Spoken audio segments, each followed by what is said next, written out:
क्या आप 10वीं में पढ़ रहे थे और बिना एग्जाम के ही आपको प्रमोट कर दिया गया है 11th में, या आप अभी भी कंफ्यूज है, एग्जाम 10वीं की कैंसिल हो गई तो आगे चल के हमारा क्या होने वाला है, इंटरनल असेसमेंट होगा या हमें कुछ असाइनमेंट दिया जाएगा या कोई एक सीईटी एग्जाम लेंगे, उसका डिसीजन तो अभी तक आया नहीं है। तो मुझे अभी क्या करना चाहिए? मैं तो घर पे बोर हो रहा हूँ, वैकेशन कब तक लूँ, क्या मैं 11th की पढ़ाई चालू कर दूं? ऐसे बहुत सारे सवाल और कंफ्यूजन अगर आपके मन में है तो ये वीडियो आपके लिए है। आप इस वीडियो को जरूर पूरा लास्ट तक देखें, आपका कंफ्यूजन दूर हो जाएगा और एक अच्छा सा गाइडेंस आपको मिलने वाला है। तो बच्चों यहाँ पर मैं बताना चाहूँगा, यहाँ पर कुछ जो प्रश्न आपके मन में है, ओके, कि जैसे कि यहाँ पर आप देख सकते हो कि आप 10वीं में थे, बहुत मेहनत किया एसएससी बोर्ड एग्जाम के लिए, ओके, क्योंकि आपको जाना था 11th में, okay, FYJC first year junior college में, और आपने इतनी मेहनत की लेकिन एग्जाम कैंसिल हुई है, तो आप डायरेक्टली प्रमोट हो चुके हैं 11th में, लेकिन आपका रिजल्ट कैसे बनेगा ये एक अभी क्वेश्चन है, वो तो स्कूल वाले और बोर्ड वाले बना के आपको देंगे, ओके। आगे आपका मकसद क्या है कि आप 11th स्टैंडर्ड में से 12th स्टैंडर्ड में जाएंगे और 12th की जो बोर्ड एग्जाम होगी वो आपका अब मेन फोकस होने वाला है। जैसे अभी तक आप 10th के लिए तैयारी कर रहे थे, वैसे ही अब आपको 11th इसलिए पढ़ना है क्योंकि आपको 12th बोर्ड एग्जाम देनी है, उसके बाद एंट्रेंस एग्जाम होता है, प्रोफेशनल कोर्सेज में हम जाते हैं। 11th में बहुत ज़्यादा पढ़ाई होती नहीं है क्योंकि एडमिशन प्रोसेस होते होते ही आधा साल खत्म हो जाता है। तो अभी से अगर आप 11th का जो बेस है वो पक्का कर लेते हैं तो 12th आपको बहुत आसान लगेगा। 10th बहुत आसान था, 10th में जो सब्जेक्ट थे उसमें चैप्टर्स काफ़ी कम थे, लेकिन जो 11th और 12th होता है उसमें काफ़ी ज़्यादा चैप्टर्स होते हैं। हो सकता है आप इंग्लिश मीडियम के थे तो कोई प्रॉब्लम नहीं है, लेकिन अगर आप अदर देन इंग्लिश मीडियम थे, हिंदी, मराठी, उर्दू, गुजराती, तो आपको आगे चल के सब कुछ इंग्लिश में होने वाला है 11th में। तो उसके लिए भी आपको तैयार रहना है, ट्रांजिशन करना है अपने आप को। अगर आपका मीडियम इंग्लिश नहीं था तो कैसे आप इंग्लिश में सब कुछ सीखेंगे, उसकी भी तैयारी इस वैकेशन में होनी चाहिए। अब इसके साथ ही बहुत सारे जो सवाल आपके मन में है कि 11th में मैं जाऊंगा तो मैं क्या करूं, 11th में क्या क्या होता है, FYJC जो होता है, उसके बाद अगर मेरा जो कोई करियर ऑप्शंस है 10th के बाद तो वो क्या है, साइंस होता है, कॉमर्स होता है, आर्ट्स होता है, ओके, कुछ लोग जॉब के लिए चले जाते हैं, कुछ डिप्लोमा के लिए जाते हैं, ITI के लिए जाते हैं, अलग अलग रास्ते हैं जो आपको चुनना पड़ता है, ओके। इसके अंदर ही जो बहुत सारे बच्चे अभी भी कंफ्यूज है कि इतने सारे रास्ते तो हैं, तो उनमें से मैं कौन सा चुनूं? अगर मैं 11th में जा रहा हूं तो क्या मैं आर्ट्स फील्ड से जाऊं या साइंस से जाऊं या कॉमर्स से जाऊं या तो ह्यूमैनिटीज या कोई भी अलग अलग जो भी कोर्सेज होते हैं, तो कैसे डिसाइड करें? तो यहां पर मैं आपको हेल्प करने वाला हूं कि आप कैसे डिसाइड कर सकते हैं कि मैं 10th के बाद डिप्लोमा करूं, ITI करूं या आर्ट्स में जाऊं, कॉमर्स में जाऊं, साइंस में जाऊं। तो इसको डिसाइड करने के लिए आपको अपने आप से बात करनी पड़ेगी, खुद से बात करनी पड़ेगी, किसी के बोलने पे मत जाना। कोई अगर आपको बोलता है कि बेटा तू साइंस में चले जा, बेटा तू कॉमर्स में चले जा, वो सब मत सुनो, अपने आप की सुनो। लेकिन आप बोलोगे सर मुझे पता ही नहीं है कि 11th में होता क्या है, मुझे आगे कैसे क्या पता चलेगा? तो इसके लिए आप अपने आप से पूछो कि आपका एम क्या है, आप जिंदगी में करना क्या चाहते हो, बनना क्या चाहते हो आगे चल के, ओके। अब ये जो एम है उसके हिसाब से ही आपको स्ट्रीम सेलेक्ट करना है। स्ट्रीम मतलब क्या, जो अभी मैंने आपको बताया ये सारे स्ट्रीम्स होते हैं, आर्ट्स, साइंस, कॉमर्स, ह्यूमैनिटीज, यानी इस तरह से अलग अलग स्ट्रीम्स होते हैं। तो अब आपको पहले अपना एम डिसाइड करना है। जैसे कि एक स्टूडेंट का एम मैं बताता हूँ कि वो इंजीनियर बनना चाहता है, अब वो उसका एम है इंजीनियर बनना, तो उस एम को पूरा करने के लिए वो स्ट्रीम सेलेक्ट करेगा। तो इंजीनियर बनने के लिए साइंस लेना पड़ेगा, समझ में आ रहा है? अगर कोई एक बंदा चाहता है कि मुझे एक बड़ा अकाउंटेंट बनना है या CA बनना है या बैंक का मैनेजर बनना है या ऐसे कोई काम अगर करना चाहता है, उसमें इंटरेस्ट है उसका, तो वो क्या करेगा, वो कॉमर्स स्ट्रीम लेगा, समझ में आ रहा है? और उसके बाद जो है वो उसके अंदर भी जो ऑप्शनल सब्जेक्ट है उसका सिलेक्शन करेगा। अब आपका जो एम है, मैंने बताया एम मतलब आप लाइफ में आगे चल के कौन से पोजीशन पे जाना चाहते हो, किस प्रोफेशन को चूज करना चाहते हो, उसके हिसाब से आपका एम होता है। लेकिन आपका जो एम आप सेलेक्ट करते हो या जो भी आपका एम है वो किसी के कहने पे मत जाना, वो आप अपने इंटरेस्ट के हिसाब से ही सेलेक्ट करना। आपको कौन सा काम अच्छा लगता है, आपको किस काम में मजा आता है, ऐसा कौन सा काम है जिसको करते करते आप बोर नहीं होते, ओके, तो वैसा जो काम होगा वो आपको फ्यूचर में करना है। जैसे कि मैं अपनी बात करूं तो टीचिंग मुझे अच्छा लगता है, मैं 12 घंटे भी पढ़ाऊं तो मुझे ऐसे नहीं लगता कि मैं जॉब कर रहा हूं, तो ये मेरा इंटरेस्ट है। तो वैसे ही आपके अंदर आपका क्या इंटरेस्ट है, उसके हिसाब से आप अपना एम चुनो, किसी के बोलने पर नहीं। ओके, अपने दिल की सुनो और उसके हिसाब से आप स्ट्रीम सेलेक्ट करोगे। स्ट्रीम में भी जैसे कि देखो मैंने बताया साइंस होता है, कॉमर्स होता है, देखो साइंस होता है, कॉमर्स होता है और आर्ट्स, बेसिकली ये 3 स्ट्रीम्स होते हैं। ओके, अब ये तीनों स्ट्रीम में सब्जेक्ट कौन से होते हैं वो मैं आपको बताने जा रहा हूं। इसके अलावा ये 3 स्ट्रीम के अलावा भी कुछ कर सकते हैं क्या 10th के बाद, वो भी मैं आपको बताने जा रहा हूं। तो एकदम ध्यान से देखो सबसे पहले हम साइंस की बात करेंगे। मोस्ट ऑफ बच्चे जो है ज़्यादा परसेंट लाते हैं, जिनको इंजीनियर बनना है, डॉक्टर बनना है, फार्मासिस्ट बनना है, या साइंटिस्ट बनना है, या लेबोरेटरीज में रिसर्च करना है, थीसिस करना है, ऐसे सभी बच्चे जो है वो साइंस लेते हैं। ठीक है, समझ में आ रहा है। तो अब ये जो साइंस है, अच्छा साइंस वाला बच्चा कभी भी कॉमर्स और आर्ट्स में फ्लिप कर सकता है। अगर उसे लग रहा है कि मैंने 1-2 साल साइंस पढ़ लिया, मुझे साइंस नहीं पढ़ना है, वो कभी भी कॉमर्स या आर्ट्स में जा सकता है। लेकिन कॉमर्स आर्ट्स वाले बच्चे 1-2 साल के बाद कॉमर्स पढ़ने के बाद वापस साइंस में नहीं आ सकते। याद रखना, साइंस के अंदर सब्जेक्ट्स क्या क्या होते हैं। देखो साइंस में भी 2 टाइप का होता है, एक होता है जनरल साइंस, यहां पर एक होता है जनरल साइंस, ओके ध्यान से देखना, और एक होता है बाइफोकल साइंस। एकदम ध्यान से देखना, दोनों बताऊंगा। अभी यहां पर सबसे पहले हम जनरल साइंस की बात कर रहे हैं कि जो जनरल साइंस होता है, पहला सब्जेक्ट होता है इंग्लिश, ये सभी को होता है सेम, आर्ट्स कॉमर्स साइंस सभी को पहला सब्जेक्ट इंग्लिश होता है। दूसरा सब्जेक्ट होता है लैंग्वेज। लैंग्वेज मतलब कि जैसे महाराष्ट्र के स्टूडेंट्स हैं तो आप मराठी मीडियम से पढ़े हो या आपकी मातृभाषा मराठी है तो आप मराठी सब्जेक्ट लोगे, कोई हिंदी भाषी है तो वो हिंदी सब्जेक्ट लेगा, कोई गुजराती भाषी है तो गुजराती सब्जेक्ट लेगा। ओके, इस तरह से आपको कोई एक लैंग्वेज चुनना पड़ता है। उर्दू है तो उर्दू भी ले सकते हैं। फिर मेन सब्जेक्ट, ये 2 तो है लैंग्वेज है, पहला लैंग्वेज है इंग्लिश, दूसरा, और इंग्लिश कंपलसरी होता है, इंग्लिश लेना ही है आपको। दूसरा जो है ये ऑप्शन होता है, यहाँ पर सब्जेक्ट चुनने का आपको ऑप्शन मिलता है। फिर एक मेन सब्जेक्ट जो है साइंस के लिए फिजिक्स है, फिर केमिस्ट्री है और फिर मैथ्स है।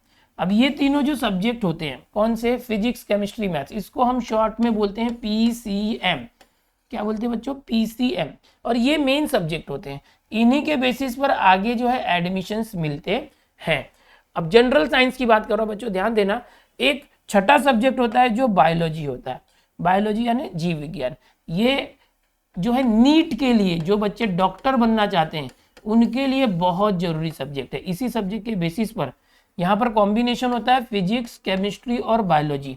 ये जो फिजिक्स और केमिस्ट्री है उसके साथ बायोलॉजी का कॉम्बिनेशन होगा तो डॉक्टर बनने के लिए। ओके, और फिजिक्स केमिस्ट्री मैथ्स लेके आप सीईटी दे सकते हो, जेई मेंस देख सकते हो, जेई मेंस देके आईआईटी में जा सकते हो।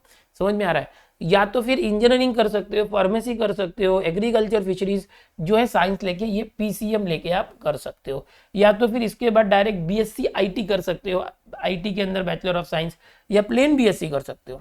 अब ये हो गया जनरल साइंस की बात जो मैंने बताया। इस तरह से 6 सब्जेक्ट होते हैं। जनरल साइंस में भी क्या होता है, ऑप्शंस होते हैं कि अगर आप समझो कि मैथ्स नहीं लेना चाहते, आपको बायोलॉजी लेके नीट की तैयारी करनी है, तो मैथ्स के बदले कुछ और सब्जेक्ट होते हैं, जैसे ज्योग्राफी होता है, साइकोलॉजी होता है। ऐसे सब्जेक्ट आप ऑप्शन में मैथ्स के बदले ले सकते हो। ऐसे ही समझो आप पीसीएम की तैयारी करना चाहते हो, आपको बायोलॉजी नहीं चाहिए, तो बायोलॉजी की जगह पर कोई दूसरा सब्जेक्ट ले सकते हो, आईटी ले सकते हो। ओके, हर जगह पर मेजरली बायोलॉजी के साथ जो है, बायोलॉजी के बदले जो है आईटी ऑप्शन अवेलेबल होता है। और उस कॉलेज में अगर कोई ऑप्शन अवेलेबल है साइकोलॉजी, फिलोसफी, सोशियोलॉजी जैसा, तो वो भी ले सकते हो। तो ये हुआ सब जनरल साइंस की बातें। अब आओ चलो बाइफोकल साइंस की बात करते हैं। बाइफोकल क्या होता है, एकदम ध्यान से देखना, यहाँ पर मैं सारी चीजें मिटा देता हूँ। बाइफोकल साइंस की बात कर रहे हैं। ओके, एक मिनट यार, गड़बड़ हो गया। बाइफोकल साइंस में क्या होता है, ध्यान से देखो, यहाँ पर ये जो पहला सब्जेक्ट है ये तो रहेगा ही रहेगा, पहला सब्जेक्ट जो है वो रहेगा ही रहेगा, और दूसरा सब्जेक्ट जो है वो हो जाएगा गायब। पहला सब्जेक्ट रहेगा, ये जो दूसरा सब्जेक्ट था लैंग्वेज, ये इसमें आपने हिंदी या मराठी या उर्दू कुछ लिया होगा वो, और ये लास्ट का जो बायोलॉजी है, ये 2 सब्जेक्ट ध्यान से देखना। सपोज आपने हिंदी या मराठी लिया था और दूसरा बायोलॉजी, मतलब पहला जो लैंग्वेज है ये हिंदी बोले तो हिंदी या मराठी कोई भी हो सकता है, ये 2 सब्जेक्ट हट जाएंगे। क्या क्या हट जाएंगे, फिर से यहाँ पर बताता हूँ। देखो ये बाइफोकल की बात कर रहा हूँ, बाइफोकल के अंदर एक जो दूसरा सब्जेक्ट था लैंग्वेज और लास्ट वाला सब्जेक्ट बायोलॉजी, ये हट जाएगा और इसके बदले बाइफोकल सब्जेक्ट आ जाएगा। बाइफोकल सब्जेक्ट क्या होते हैं, computer science, computer science, electronics, समझ में आ रहा है। तो इस तरह से जो है बाइफोकल सब्जेक्ट होते हैं। ये जो सारे सब्जेक्ट थे ये 100 मार्क के थे, 100 मार्क का इंग्लिश, 100 मार्क का लैंग्वेज, 100 मार्क का फिजिक्स, बायोलॉजी 100 मार्क का, सारे 100 मार्क के थे। तो ये जो 100 मार्क का लैंग्वेज एक हटेगा और एक बायोलॉजी 100 मार्क का हटेगा, इसके बदले कोई एक सब्जेक्ट आप ले सकते हो जैसे कंप्यूटर साइंस, तो इसका अकेले का वेटेज 200 मार्क होता है। इन दोनों को हटा के आप इलेक्ट्रॉनिक्स ले सकते हो तो 200 मार्क्स होता है। और भी जो है अलग अलग जो है ऑप्शंस होते हैं, यहाँ पर कॉलेजेस के ऊपर डिपेंड है। तो इस तरह से ये साइंस होता है बच्चों। साइंस के अंदर, जनरल साइंस के अंदर बेसिकली 6 सब्जेक्ट होते हैं, उसमें जो बायोलॉजी और मैथ्स को ऑप्शन होता है और लैंग्वेज में ऑप्शन होता है। अगर आप बाइफोकल साइंस जाते हो तो इंग्लिश, पीसीएम यानी फिजिक्स केमिस्ट्री मैथ्स तो रहेगा ही, ये जो लैंग्वेज था आपका मराठी, हिंदी या गुजराती, उर्दू जो भी था, उसके साथ जो बायोलॉजी हट जाएगा और उसकी जगह पर आपको कंप्यूटर साइंस या तो इलेक्ट्रॉनिक्स ऐसा सब्जेक्ट आ जाएगा जो अकेला 200 मार्क का होगा।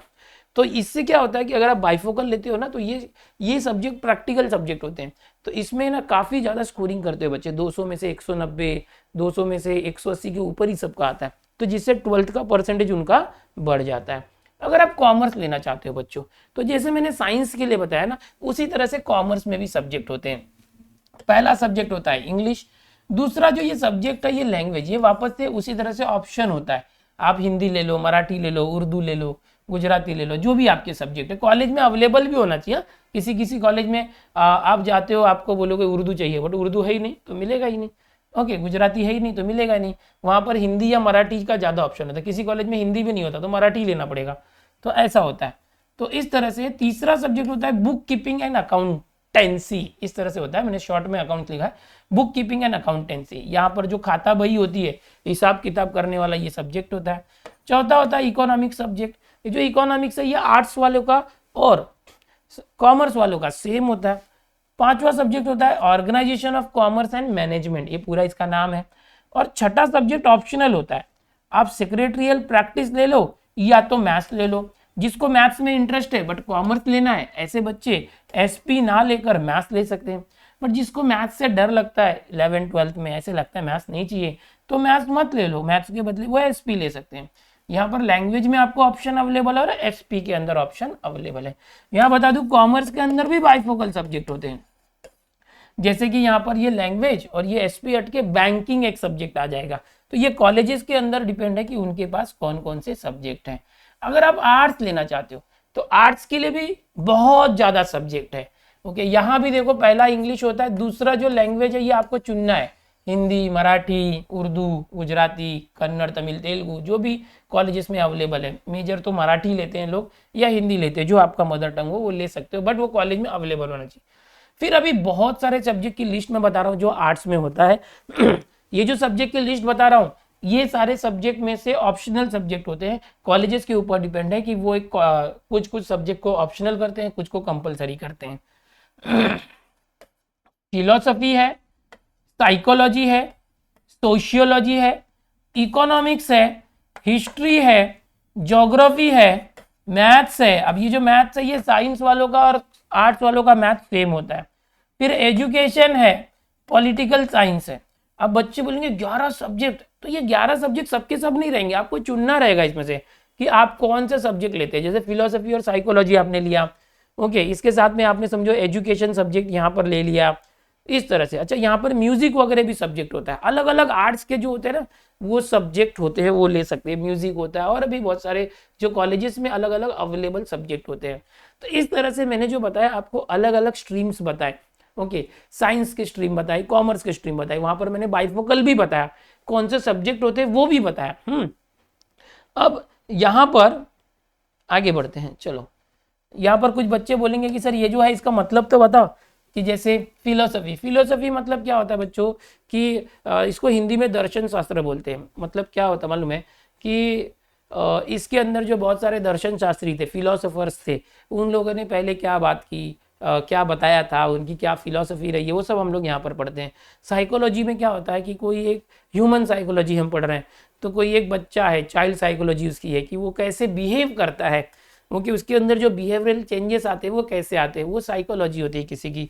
ओके, सोशियोलॉजी मतलब हम समाज में, सोसाइटी में रहते हैं, तो पूरे सोसाइटी के अंदर क्या हो रहा है, सोसाइटी के अंदर एक दूसरे से किस तरह से रिलेशंस होते हैं, या सोसाइटी में क्या अच्छा है क्या बुरा है, क्या होना चाहिए क्या नहीं होना चाहिए, ये सारी चीज़ें सोशियोलॉजी में हम पढ़ते हैं।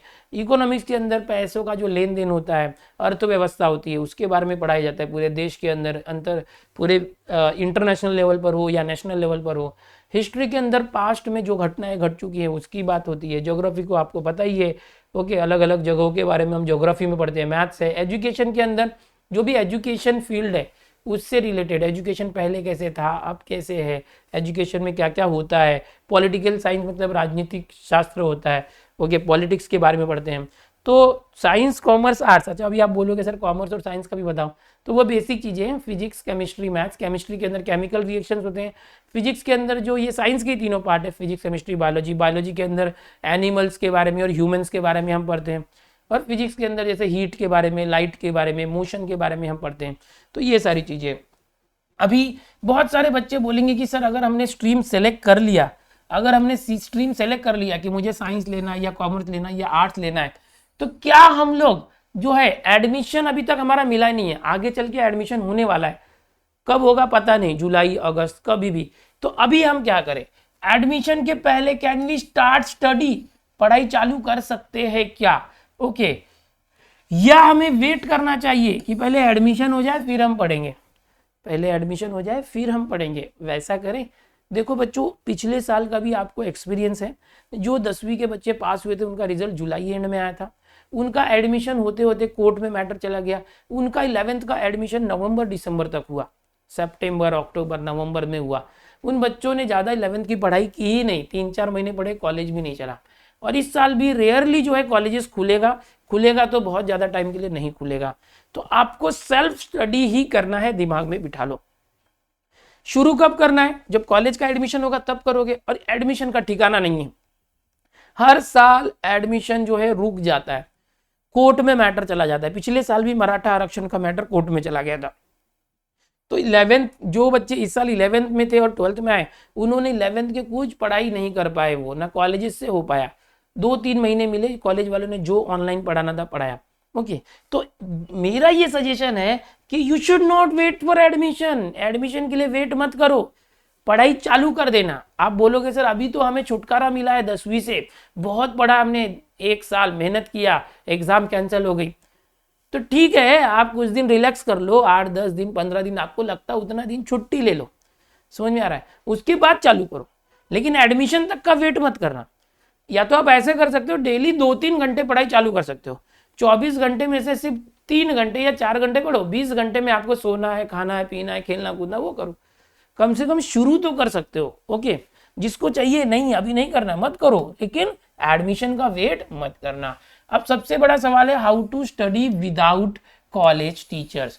तो अभी आप बोलोगे कि सर हमको जब तक कोई पढ़ाए नहीं तब तक हम पढ़ते नहीं। देखो बच्चों, 2 टाइप के होते हैं, एक वो बच्चे होते हैं जो खुद होके पढ़ना चाहते हैं, ओके, और एक दूसरे बच्चे होते हैं जब तक कोई बोलेगा नहीं पढ़ने के लिए वो पढ़ते नहीं है, ना घर हो या कॉलेज हो, स्कूल हो या क्लासेस हो। तो वहाँ पर जब टीचर बोलते हैं आज मुझे ये चैप्टर पढ़ के चाहिए तो चाहिए, तब वो बच्चा पढ़ता है। लेकिन एक टाइप के बच्चे ऐसे होते हैं जो खुद ही अपना सिलेबस जो है सीखते हैं। तो अभी यहाँ पर जो बच्चे ऐसे हैं कि जब तक कोई हमें डंडा लेके पीछे ना पड़े या टारगेट ना दे तब तक हम पढ़ेंगे नहीं, ऐसे अगर कोई बच्चे हैं तो उनको क्या करना चाहिए, आप कोई ना कोई कोचिंग क्लासेस वगैरह ज्वाइन कर लेना। तो वहाँ के टीचर डंडा लेके पीछे रहेंगे, रोज का रोज टारगेट देंगे और करवाएंगे। लेकिन जो बच्चे ऐसे हैं कि जिन्हें खुद से सेल्फ स्टडी करना है, कहीं नहीं जाना है, ऐसे बच्चों के लिए एक बेहतरीन तरीका है, एकदम जबरदस्त तरीका, घर बैठे बहुत अच्छे से वो पढ़ाई कर सकते हैं, जितना भी मैंने बताया 2021-22 के लिए। और इस साल भी देखो, अगर आपके कॉलेजेस में एडमिशन जब भी होंगे तो भी पढ़ाई ऑनलाइन ही होने वाली है। कॉलेजेस में बुलाया जाएगा इसके चांसेस बहुत कम है, अगर बुलाया भी जाएगा तो इतना जल्दी नहीं बुलाया जाएगा। तो ऑनलाइन ही पढ़ना है, जब बाद में भी ऑनलाइन पढ़ना है तो पहले क्यों नहीं, अभी से भी शुरू कर सकते हैं। तो इसके लिए मैं एक आपको जबरदस्त तरीका बताने जा रहा हूं। जैसे कि अभी मैं आपको बताता हूं, 1 मिनट। यहाँ पर देखो, जैसे ये यूट्यूब है, ओके, ये यूट्यूब है। यूट्यूब के ऊपर जैसे आप मुझे देख रहे हो, तो यहाँ पर ये जो चैनल है हमारा, यहाँ पर मैं सिर्फ गाइडेंस करता हूँ आप लोगों को। ऐसे ही बच्चों, मेरा एक दूसरा चैनल है Dinesh sir live study, okay, Dinesh sir live study.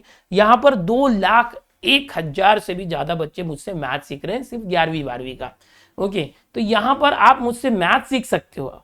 2,01,000 से ज्यादा बच्चे सीख रहे हैं, तो आप क्यों नहीं प्लेलिस्ट में जाओगे ना। अगर आप प्लेलिस्ट में, यहाँ पर अगर आप प्लेलिस्ट में जाते हो बच्चों, ये प्लेलिस्ट को मैंने दबाया, तो देखो प्लेलिस्ट में आप जाते हो तो यहाँ पर आप देखोगे MST CT की पढ़ाई हो रही है। यहाँ पर देखोगे तो ये रहा, देखो 10th का भी मैथ्स मैंने इस साल पढ़ाया था। यहाँ पर 11th maths science and arts वालों का मैथ्स 1 मैथ्स 2 पूरे चैप्टर है, एक एक चैप्टर है। 12 मैथ्स 1 12वीं का जो बच्चे हैं उनके लिए, लेकिन आपको 11वीं का बता, जो बच्चे कॉमर्स लेना चाहते हैं उनके लिए भी मैंने मैथ्स अलग अलग चैप्टर्स बहुत सारे पढ़ाए हैं, कुछ बाकी है जो अभी कराने वाला हूँ। तो इस तरह से यहाँ पर आप देखोगे, मैंने बताया यहाँ पर 11th का मैथ्स 2 के हर एक chapter number 1, chapter number 2, chapter number 3 line से सब पढ़ाए हुए, सब रिकॉर्डेड फॉर्मेट में। कहाँ पर है? चैनल का नाम क्या है? Dinesh sir live study. समझ में आ रहा है? तो ये तो मैथ्स का हुआ। आप बोलोगे सर अगर मैं साइंस लेता हूँ या कॉमर्स लेता हूँ तो मैथ्स तो यहाँ पर हो जा रहा है, या आर्ट्स वाले, साइंस कॉमर्स आर्ट्स सभी का मैथ्स मैं पढ़ा रहा हूँ। लेकिन अगर आप साइंस के अंदर ही फिजिक्स सीखना चाहते हो, केमिस्ट्री सीखना चाहते हो, बायोलॉजी सीखना चाहते हो, तो इसके लिए हमने जो है 2 दिन पहले हमने एक वीडियो स्ट्रीम किया था, जिसके अंदर हमने केमिस्ट्री, बायोलॉजी और फिजिक्स के टीचर्स भी बताए थे कि कौन अच्छे तरीके से पढ़ा रहे हैं। अगर आप कॉमर्स लेना चाहते हो तो मेरे चैनल से जुड़ जाओ। मैं अभी कुछ दिनों के बाद कॉमर्स के टीचर्स भी आपके सामने लाने वाला हूँ, जो यूट्यूब पर अच्छा काम कर रहे हैं, ओके, और अच्छे से सिखा रहे हैं। 11वीं और 12वीं के बच्चों के लिए फ्री में अच्छे से कंटेंट दे रहे हैं। तो है ना कितनी मज़ेदार बात। तो इस तरह से है बच्चों। और अभी जो सबसे पहले मैंने जो आपको तरीका बताया कि आपको सबसे पहले अपना एम चुनना है कि आपको बनना क्या है। उस एम के हिसाब से आप स्ट्रीम सेलेक्ट करोगे, आर्ट्स लोगे, साइंस लोगे, कॉमर्स लोगे, ओके, और उसके हिसाब से पढ़ना चालू कर दोगे। एडमिशन का इंतजार मत करना। आप बोलोगे सर मुझे एडमिशन मिला नहीं, मैंने साइंस सेलेक्ट कर लिया है बट साइंस की पढ़ाई भी चालू कर दिया और मिला नहीं, ऐसा नहीं है। 35% वाले बच्चों को भी साइंस मिलता है।